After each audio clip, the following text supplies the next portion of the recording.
Hey guys, it's Sad and welcome back to the BulbaSquad. It's my first video in a little while because I've been a little bit busy. So today we're going to be covering battle styles.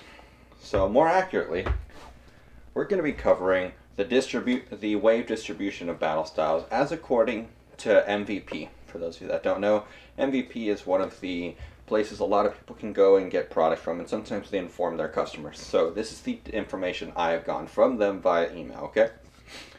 So it seems Battle Styles is coming out in 3 waves. Sound familiar? Not surprised, honestly. I expect waves to be the way things go for the rest of the year until Card of Monday gets all their new printers up and running and Pokemon catches up. So, here we go.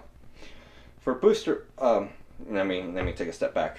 3 waves. Wave 1 is release / March 19th, okay?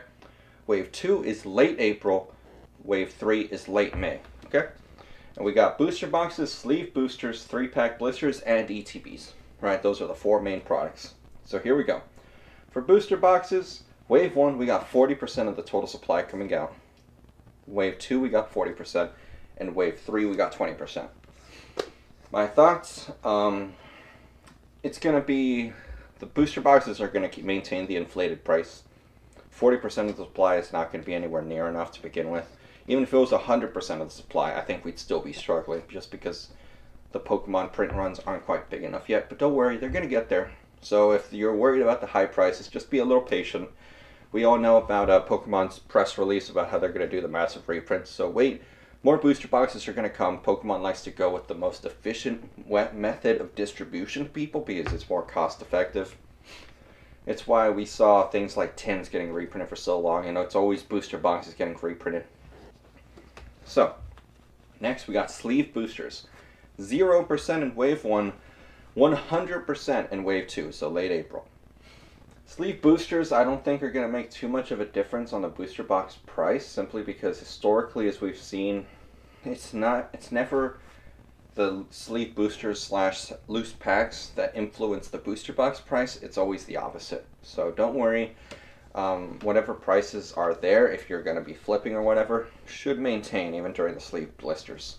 But still, regardless, for those of you who want to wait to open product, sorry, you still got to wait for Card of Monday.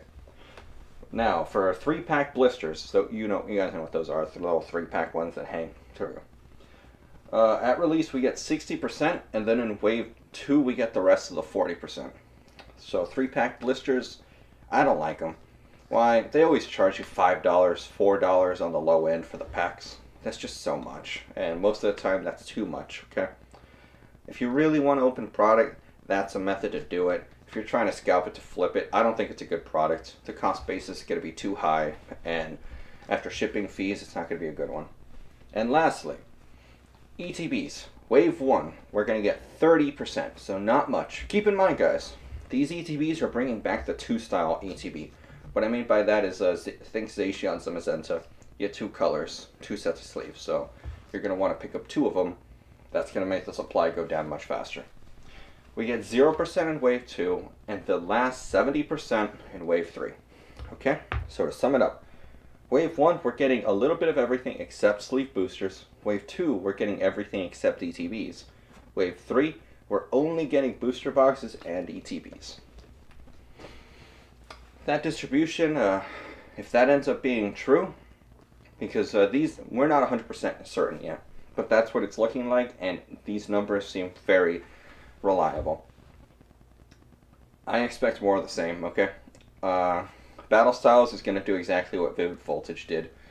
Battle Styles might actually be a little worse than Vivid Voltage, because Battle Styles is supposed to be a player set, so now we're throwing more players into the mix who are going to want to collect this. Who are going to want to collect the collect the cards to play their game, okay? Believe it or not, people still play the game. Some people meet in card stores for themselves. Others go to PCGO, so Pokemon Card Game Online. And combining that with the fact that it's now actually a relatively good collector set. Just look at the Tyranitar and the Empoleon. Those are fantastic cards. Those are special arts. And then we look at if we look just at the VMAXs of both Urshifu's Single Strike and Rapid Strike, they're great. Absolutely great. I love them. And then the special arts just take it to another level.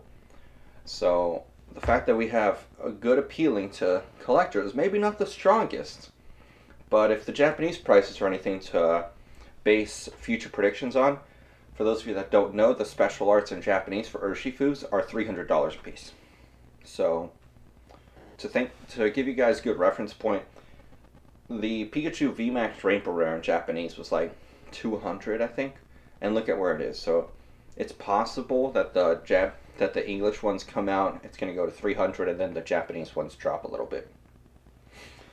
So take that with a grain of salt. I don't think the special arts are going to be cheap. In Japanese, they were difficult to pull.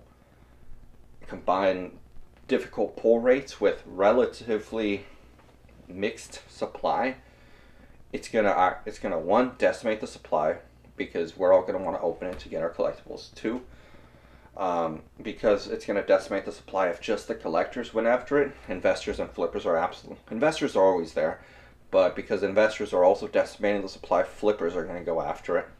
So it's gonna again create this issue, inflate the prices more. I guess at this point it's not even inflate, it's just going to increase the prices. Inflation would mean that it's all fake, but no, these prices are very real for now until the supply finally catches up, okay? Apart from that, I don't think the prices are really going to come down too much. I think they're going to calm down a little bit every time a new wave releases, but as we've seen with Vivid Voltage, and I think Battle Styles is actually very comparable to Vivid Voltage, simply because we now have these new special arts in it.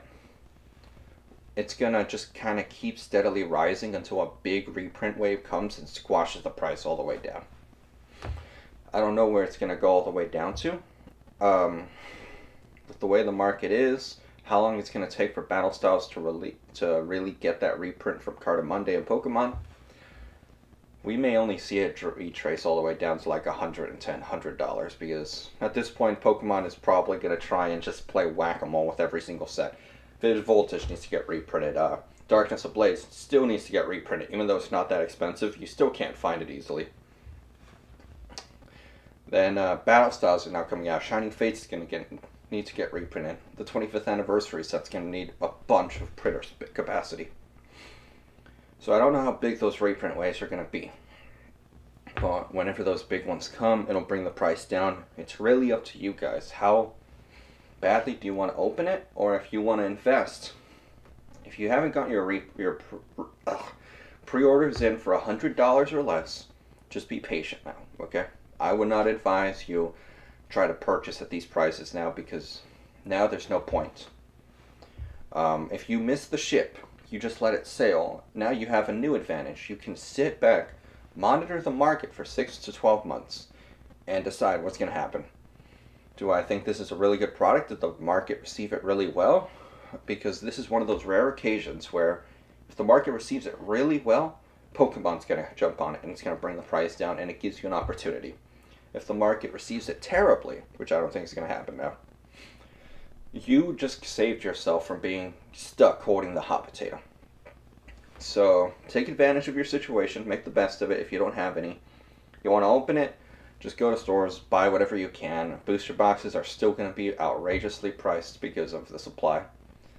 But yeah, that's my thoughts on this. I just thought you guys would like to hear me talk about it, get a good idea of the wave distribution so you can make your plans. Because there's booster boxes in Wave 3 in late May, you may be able to get in some pre-orders for those waves. Maybe even as early as late April. So maybe go talk with your card stores, see if you get lucky with them. But yeah, thank you guys for sitting through this video. Let me know what you guys think about this wave distribution. Do you think that whenever this is all over, they're finally going to go back to the one big release and then maybe another reprint down the line or something like that? Or is it here to stay? Is this going to be the new way we go through Pokemon? So again, thank you guys for the video, and I'll see you guys next time. Bye guys.